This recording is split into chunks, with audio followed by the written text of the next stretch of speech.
Right, first though, actor Kit Harington. Now you may remember him from, what is that thing he's in? Game of Thrones. Yeah. Now he defended slave play. He's in it actually, having dedicated performances for black-only audiences.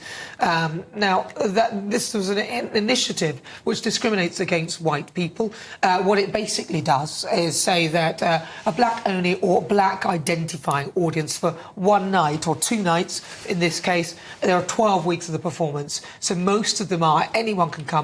And they're also saying that white people are welcome, but it's meant for people who are identifying or black identifying, and they call this a blackout night. So it will run for 12 weeks. So let's see what my clashers think of that. Lee Harris and Joanna Jarju. Lee Harris, what do you think? I hate everything like this. I hate anything that divides people by the colour of their skin. And maybe some people are saying I'm a bit overreacting a little bit, but I think this is the kind of thing where it starts. I think just drawing attention to people's skin colour just over the, going to watch something at the cinema or theatre, I think is absolutely crazy. I think it's divisive, wrong. And I saw that Kit Harington sort of made this ludicrous point that I did notice that the majority of the people in the audience were white. Well, yeah, you're in the UK. The majority of people in the country are white. It's like, what do you expect it to be, like 50-50 the entire time or something? This whole thing just makes my skin crawl. I wish we could just stop talking and divide about skin colour and dividing people by their race. The play is about race and all the sort of woke things. So race, sexuality, and what's the other one that's uber woke? Can't think of it right now. It aids me, but I'm sure Joanna will know. Yes, well done. Here to be at service. Joanna Jarju, do you not think this is a bit like saying, well, all black people will think this, so that's why they're best placed to come and see this thing, which is not true at all? So I actually don't like this, and I think that some of the justifications that have been made in the past have been that it's almost, for some black people, they want to have certain nights where they're almost like in a safe space to kind of, experience the play and stuff. And I actually think that it does the opposite, because if it's a play that it's about, really important topics and stuff about race, then surely you would want a more diverse audience so that you can educate those people more, rather than telling them to move away from a play that you're supposed to be so powerful and about really important. So I think any kind of white person who's making the effort to actually go and see this play is probably the right type of person that you want there in the beginning. And I just think that sometimes with things like this, I can understand, and empathise why people, I don't know, I personally would not have a problem with this.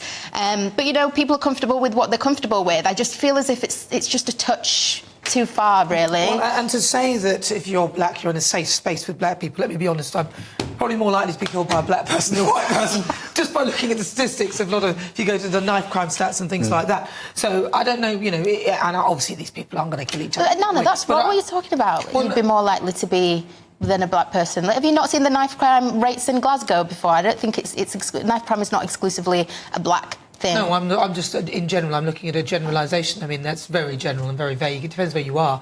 But, I mean, to say that you're in a safe space just because the people are the same colour as you, I think is an absurd presumption. And then to assume that people have a similar mindset to you just because they're the same colour as you is another absurd presumption, simply because black people are made up of Africans, you have West Indians, you have different parts of Africa, which are different countries where people have completely different narratives, completely different traditions. Just because our skins are a similar colour does not mean that we have a similar view of the world, or that we've experienced a similar level of racism or not. It's irrelevant, actually. I completely agree. And it also feels like we're being babied. Like someone says to you've got to do this because society needs that to happen. It needs for you to have these black-only nights, or what do they call it? Blackout, are they? Is that what it is? Can you imagine if it was a whiteout? Exactly. It would not be allowed. That's exactly what I was about to say. The point is, these people are the very people who'd be like, how absurd, how could you? It's ridiculous. It is ridiculous. We think it's ridiculous, and I'm glad we all agree on that one. Right, now, Prince Harry. Is he being selfish? I ask this as fears are growing that King Charles may never reunite with his 2 youngest grandchildren, or perhaps even Meghan and her dad as well, and her kids. So Prince Harry refuses to bring his young family to the UK due to security fears. So I wonder what Meghan's excuse is for not taking her kids to see her dad. Anyway, do you think Prince Harry is being selfish? I'll start with you, Lee Harris. Yes, I do, and it does feel a little bit like he is doing this to make a point. And he's emotionally blackmailing King Charles by saying, look, I want to get the security for when I come over to the UK for my wife and me because we feel like we're going to be attacked or whatever. Fine.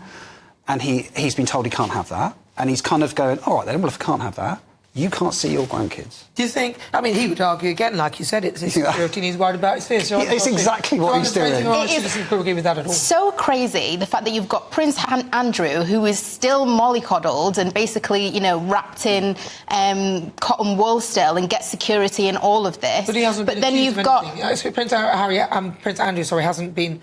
You know, he's not been found guilty of anything. I'm not even talking about the accusations. I'm just talking about, literally, in principle, the fact that he's no longer a working royal and he still basically lives off the spoils of everything, you know, that you would benefit from if you were a working royal. And I think that, you know, Prince Charles, I can't fathom why, if your kids are going to come and see you, King Charles, sorry, if your kids and grandkids are going to come and see you, why you wouldn't just give them security? Well, why wouldn't you just take your kids to see your grandparents? That's what I'd say. What do you think?